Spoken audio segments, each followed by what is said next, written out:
Hai, Assalamualaikum, semua sihat? Saya jawablah, kesian kan. Dia marah-marah cakap saya nanti memburuk-burukkan negara Indonesia. Saya bukanlah memburuk-burukkan negara Indonesia, tapi dah memang orang daripada Indonesia. Takkanlah saya nak cakap daripada negara China.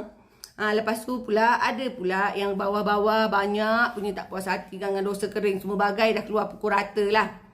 Tapi apa yang saya cakap tu memang pukul rata lah, memang kejadiannya macam tu. Ini laporan yang saya dah buat dekat Balai Polis ni, dekat Polda Sumatera Utara. Surat tanda penerimaan laporan. Ya. Dia bukan buat dosa kering, tak ada nak menuduh ni. Tak ada pukul-pukul rata.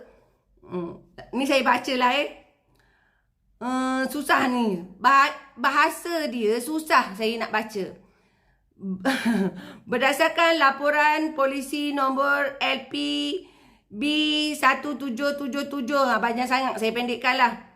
SPKT Polda Sumatera Utara, tanggal 11 Disember 2024, pukul 12.19.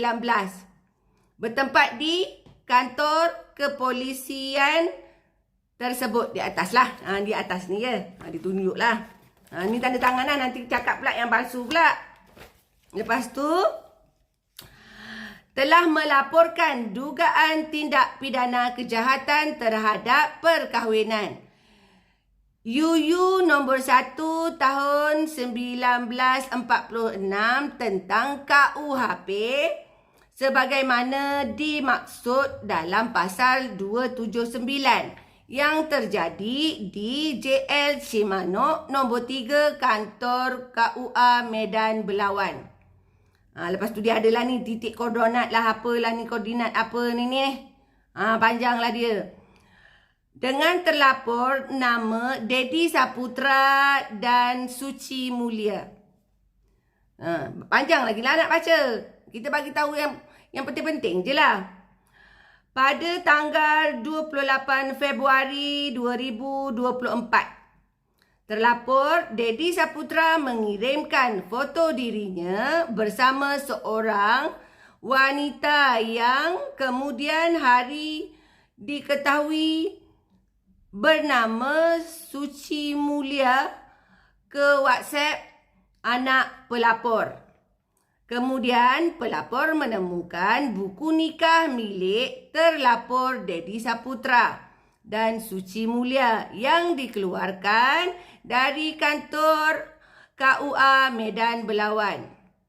Lepas tu mengetahui buat laporan lah. Dia begitulah. Lepas tu bukan tuduhan, bukan rekaan, bukannya apa-apaan. Ini bukti dia. Ini bukti dia tadi. Ini daripada KBRI. Tak ada pukul rata. Disebabkan urusan agama.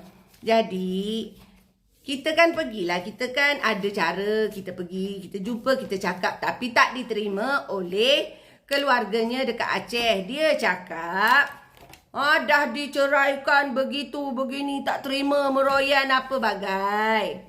Selagi tak ada hitam putih, tiba-tiba jadi macam tu, kita bukan tak boleh menerima. Tetapi jangan menaibkan kita. Bila pijak kaki ke Malaysia, datang ke dalam rumah orang, tahulah kan adab. Begitu, kalau kita buat salah, salah lah. Cukup je lah, begitu. Lepas tu kan tak selesai. Anak tinggal aja kat situ, kata dia. Kau pergi berambus. Itu kita dekat bumi Aceh. Tapi orang Aceh menjerit-jerit minta tolong dengan Malaysia. Bila kita minta tolong dengan orang Aceh, tak ada siapa pun yang menolong sehinggalah saat ini belum selesai. Bukan minta duit mereka, bukan minta tempat tinggal dengan mereka. Cuma minta tolong selesaikan urusan agama. Kata mengagungkan agama Islam. Tetapi kelakuannya tidak seperti yang diperjuangkan. Dia tahu semua hukum. Dia tahu. Kalau tahu, sepatutnya selesaikan cepat-cepat. Sebagai tanda kita ni orang Islam. Kalau kita tak, maknanya kalau kita buat tu, kita tinggal, kita biar macam tu. Kalau duit nafkah lagi, 1 sen pun tak bagi. Sebab dah ada keluarga baru, dah ada anak baru. Kamu rasa tak pukul rata. Lepas tu keluarga pula, ada yang kerja kerajaan lah kalau Malaysia ni, kerja dinas. Mak dia, mak yang perempuan tu dia kerja dinas dekat Bandar Aceh. Dia tahu, dia lah yang suruh berkahwin dulu. Suruh berkahwin, suruh cepat-cepat kahwin. Suruh cepat-cepat kahwin. Lepas tu masa kahwin dia kata dia bujang. Tu cerita dia, bukan pukul rata. Tak ada pukul rata. Tak ada pukul rata, tak ada memburuk-burukkan Indonesia, tak ada memburuk-burukkan bangsa. Suku-suku tak ada. Itulah kebenaran dia. Kalau kata dah membantu, dah selesai lama sebab benda tu mudah, bukan benda tu payah. Benda tu bukan perkara yang payah. Kita selesaikan sebab orang lain tak boleh nak selesaikan dengan saya. Jadi kita ada orang tua, kita ada orang yang boleh tolonglah. Kita, betul tak? Ada wakil lah. Tolong selesaikan. Kalau rasa hormat dengan Malaysia. Kalau tahu berterima kasih dengan orang Malaysia. Itu maksud saya. Dah jelas? Dah jelas kan? Kalau jelas fahamlah. Saya nak buat pula PTT untuk Kapolda. Pada balai polis lah. Dah lama sangat. Betul tak? Ya, dia tak jumpa cari katanya. Tak jumpa cari. Sedangkan orang tu boleh je keluar masuk ke sini. Dia dekat Malaysia, nak tangkap macam mana sebab dia masuk ikut belakang. Kalau dia masuk ikut depan lain, dia masuk ikut belakang.